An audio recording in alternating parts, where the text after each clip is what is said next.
You know, thousands of PG&E customers are still without power.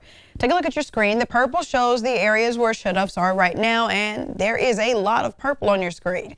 Parts of Amador, El Dorado, Nevada, Placer, Tuolumne, and Yuba counties are affected. PG&E says they plan to start restoring power by tonight. Now, those strong winds continue this morning, leaving more people without power, including in Colfax.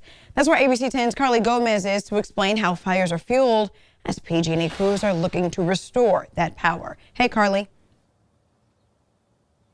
Hey, Kirsten. Yeah, the big concern today for PG&E crews is restoring power, but making sure that those lines aren't damaged before that power is turned back on. And that's because the power lines lie just above things like this, all of this grass, all of this brush. So if anything does spark, there could potentially be a fire. And grass fires are, of course, more dangerous in terms of it moving quicker and at a faster rate than a forest fire would move.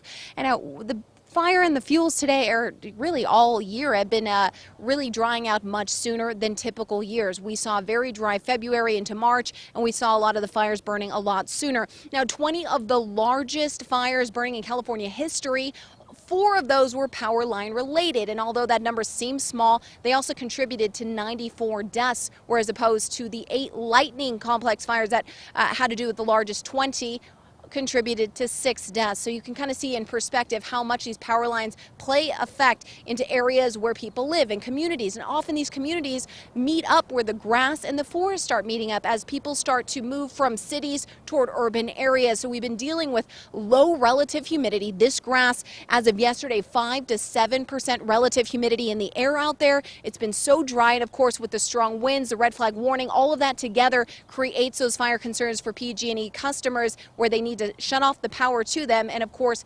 firefighters having to deal and battle with all of these blazes. Hopefully PG&E customers can get their power restored later on today for thousands. Yeah, Kirsten. That grass, that brush around you looks so dry. Thank you for the update, Carl.